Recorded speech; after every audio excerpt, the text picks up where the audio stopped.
وہ کپل شرما جو ایک کتے کے مر جانے پر آنسو بہا رہا تھا، وہ کیوں خاموش ہے؟ کیوں سلمان خان، شاہ رخ خان اور جتنے ایکٹرز ہیں جنہیں معمولی معمولی باتیں تو بڑی نظر آتی ہیں، جنہیں وہ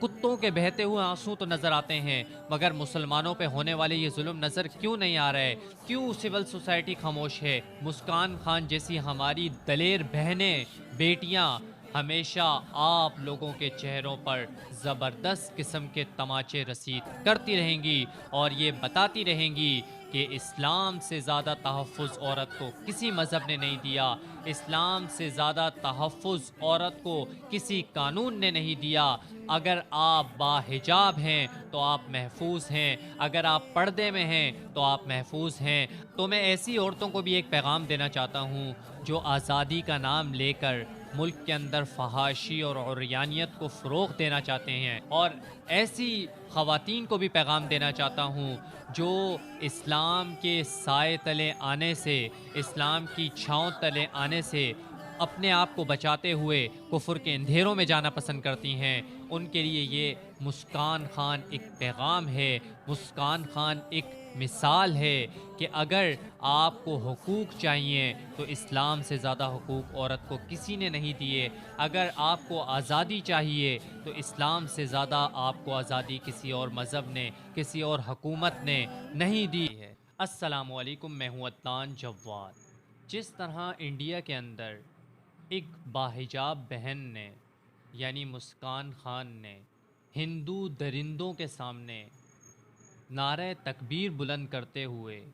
دلیری کا مظاہرہ کیا، یقیناً قابل تعریف ہیں۔ یہاں پر میں چند باتیں کرنے کے لیے اس ویڈیو کو ریکارڈ کروا رہا ہوں۔ ان باتوں کا تعلق پاکستان سے بھی ہے، ان باتوں کا تعلق ہندوستان سے بھی ہے۔ سب سے پہلے تو میں یہ بات کرنا چاہوں گا کہ پاکستانی ریاست کے بارے میں، پاکستان کے بارے میں اس طرح کا کانسیپٹ پوری دنیا کے اندر دکھایا جاتا ہے کہ پاکستان ایک انتہا پسند ملک ہے، جبکہ ہندوستان کے بارے میں کہا جاتا ہے کہ ایک پرامن ملک ہے۔ تو ہم ان سے پوچھتے ہیں کہ انڈیا کی جو اس وقت حکومت ہے، جس کے صدر مودی بنے ہوئے ہیں، کیا وہ ایک انتہا پسند تحریک کے سربراہ نہیں ہیں؟ جبکہ پاکستان کے اندر دیکھا جائے تو پاکستان کے اندر جس کے اوپر دہشت گردی کا لیبل لگا ہو یا جو انتہا پسند کہلایا جاتا ہو، اسے کبھی بھی صدارت، وزارت تک پہنچنا تو ان کے لیے بہت دور کی بات، وہ چھوٹے عہدوں تک بھی نہیں پہنچ پاتے۔ تو پھر کس طرح پاکستان کو انتہا پسند ملک کہا جاتا ہے؟ جبکہ انڈیا کے اندر تو مذہبی بنیادوں پر ووٹ دیے جاتے ہیں، مسلمانوں کے خلاف اشتعال دلوا کر ووٹ دیے جاتے ہیں اور لیے جاتے ہیں۔ ہندوستان کے اندر مسلمان لڑکیوں کو حجاب اتارنے کے لیے ان پر دباؤ ڈالا جاتا ہے، کالج اور یونیورسٹیوں کے اندر ان پر داخلے پہ پابندی لگائی جاتی ہے۔ جبکہ پاکستان کی بات کی جائے تو پاکستان کے اندر صرف مسلمان ہی نہیں بلکہ اقلیت بھی حد سے زیادہ محفوظ ہیں۔ پاکستان بلکہ ہمارا اسلام بھی کہتا ہے، ہمارا قانون بھی کہتا ہے کہ اقلیتوں کو جتنے حقوق اسلام نے دیے کسی اور مذہب اور کوئی اور ملک دے ہی نہیں سکتا۔ لوگ سمجھتے ہیں کہ مسکان خان نے جو یہ اللہ اکبر کا نعرہ بلند کیا ان درندوں کے سامنے، یہ بہت آسان کام تھا۔ آپ تھوڑا سا یہ سوچنے کی کوشش کریں کہ آپ کے ہی ملک میں، پاکستان میں ہی، 4-5 لوگ جو آپ کے جانی دشمن بھی ہوں، آپ کو ان سے خوف بھی ہو اور آپ کو معلوم بھی ہو کہ وہ فلاں جگہ موجود ہیں اور آپ کو روکنے کی کوشش بھی کریں گے، آپ کو اپنی جان سے ہاتھ دھونے کا خطرہ بھی موجود ہے، تو کیا آپ وہاں پر جانا گوارا کریں گے؟ کیا آپ وہاں سے گزریں گے؟ نہیں نا، جبکہ آپ مرد ذات ہوتے ہوئے یہ سب کچھ کرنے کی کوشش نہیں کریں گے، یہ رسک نہیں لیں گے۔ جبکہ ہم دوسری طرف دیکھتے ہیں تو دوسری طرف ملک بھی ہندوستان ہے، جہاں پر حکمران بھی انتہا پسند ہیں،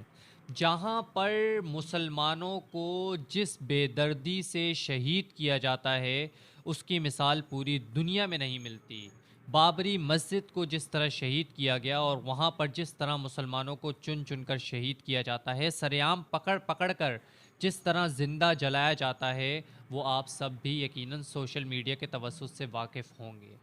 تو بتانے کا میرا یہ مقصد ہے کہ آپ کہتے ہیں کہ یہ نعرہ تو کوئی بھی لگا سکتا ہے، اللہ اکبر کی صدائیں تو کوئی بھی بلند کر سکتا ہے، تو جناب ہر کسی کے بس کی یہ بات نہیں۔ جب اس لڑکی کو، مسکان خان کو پتہ تھا کہ یہ درندے، یہ عزتوں کے لٹیرے، یہ وحشی درندے جو مسلمانوں کو چیر پھاڑ کرنے سے بھی دریغ نہیں کرتے، سر عام مسلمانوں کی عزتوں سے کھیلتے ہیں، مسلمانوں کو زندہ تک جلا دیتے ہیں، وہاں پر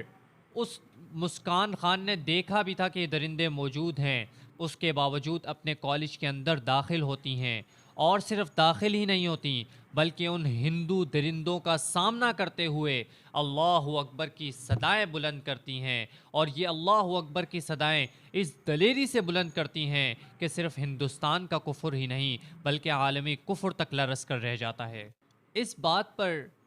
مسکان خان کو اپریشیٹ کرنا تو بنتا ہے کہ جس دلیری کا ہماری اس بہن نے مظاہرہ کیا، بہت مشکل ہے، بڑے سے بڑا نڈر قسم کا مرد بھی اس طرح کا قدم نہیں اٹھا سکتا تھا جس طرح کا ہماری اس بہن نے قدم اٹھایا۔ یہاں پر ایک اہم بات میں کرنا بہت ضروری سمجھتا ہوں کہ پاکستان کے اندر اگر اقلیت میں سے کسی ایک فرد کے ساتھ بھی کوئی عام سا بندہ اٹھ کر کچھ برا کرنے کی کوشش کرے تو صرف پاکستان کی سول سوسائٹی ہی نہیں، پاکستان کے ادارے ہی نہیں، پاکستان کی حکومت ہی نہیں بلکہ عالمی حکومت بھی، عالمی ادارے بھی اس مظلوم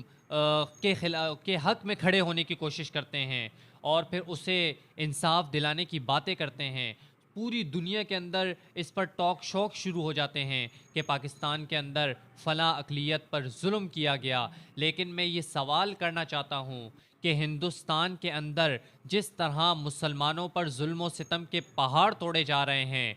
جب تعلیم کا تمام لوگوں کو حق حاصل ہے اور مسلمانوں کے ہاں حجاب ایک فرض کی حیثیت رکھتا ہے، تو پھر مسلمانوں کے بارے میں اس طرح کا کہنا کہ کوئی بھی لڑکی کالج اور یونیورسٹی کے اندر حجاب کے اندر داخل نہیں ہو سکتی، کالج اور یونیورسٹی میں حجاب کے ساتھ داخل نہیں ہو سکتی، تو کیا یہ وہاں کے مسلمانوں کے اوپر، ان کی خود مختاری کے اوپر ڈاکہ ڈالنے کے مترادف نہیں ہے؟ کیا مسلمانوں کی آزادی کو چھیننے کے مترادف نہیں ہے؟ عالمی کفر اب کیوں سویا ہوا ہے؟ وہ کپل شرما جو ایک کتے کے مر جانے پر آنسو بہا رہا تھا، وہ کیوں خاموش ہے؟ کیوں سلمان خان، شاہ رخ خان اور جتنے ایکٹرز ہیں جنہیں معمولی باتیں تو بڑی نظر آتی ہیں، جنہیں وہ کتوں کے بہتے ہوئے آنسو تو نظر آتے ہیں، مگر مسلمانوں پہ ہونے والے یہ ظلم نظر کیوں نہیں آ رہا ہے؟ کیوں سول سوسائٹی خاموش ہے؟ ہم پاکستان کی بات کریں تو پاکستان میں ہر 8 مارچ کو عورت مارچ، عورت کی آزادی کے نام پر مارچ نکالا جاتا ہے، کہا جاتا ہے کہ عورتوں کو حقوق حاصل نہیں، ان حقوق کے لیے آزادی کا نعرہ لگایا جاتا ہے۔ تو میں ان سے بھی یہ سوال کرنا چاہتا ہوں کہ ہندوستان کی مسلمان عورت اور لڑکی حجاب کے لیے، پردے کے لیے آزادی کا نعرہ لگا رہی ہے، اور پاکستان جہاں آپ کی عزتیں محفوظ ہیں، جہاں آپ کا مال محفوظ ہے، جہاں آپ کے حقوق محفوظ ہیں، جہاں آپ کو اسلام نے جو حقوق دیے، کوئی دنیا کا مذہب، کوئی دنیا کی تنظیم، کوئی دنیا کی حکومت ایسے آپ کو حقوق دے ہی نہیں سکتی، اس کے باوجود آپ روڈوں پر نکل کر آزادی اظہار رائے اور اپنی آزادی کا نعرہ لگاتی ہیں اور کہتی ہیں کہ حقوق پاکستان کے اندر عورتوں کو ایسے حاصل نہیں جیسے حاصل ہونے چاہیے تھے۔ تو میں ایسی عورتوں کو بھی ایک پیغام دینا چاہتا ہوں جو آزادی کا نام لے کر ملک کے اندر فحاشی اور عریانیت کو فروغ دینا چاہتی ہیں، اور ایسی خواتین کو بھی پیغام دینا چاہتا ہوں جو اسلام کے سائے تلے آنے سے، اسلام کی چھاؤں تلے آنے سے اپنے آپ کو بچاتے ہوئے کفر کے اندھیروں میں جانا پسند کرتی ہیں۔ ان کے لیے یہ مسکان خان ایک پیغام ہے، مسکان خان ایک مثال ہے کہ اگر آپ کو حقوق چاہیے تو اسلام سے زیادہ حقوق عورت کو کسی نے نہیں دیے، اگر آپ کو آزادی چاہیے تو اسلام سے زیادہ آپ کو آزادی کسی اور مذہب نے، کسی اور حکومت نے نہیں دی۔ اگر آپ اسی طرح آزادی کا نام لے کر اسلام اور دین کی دھجیاں اڑانے کی کوشش کریں گی تو مسکان خان جیسی لڑکیاں،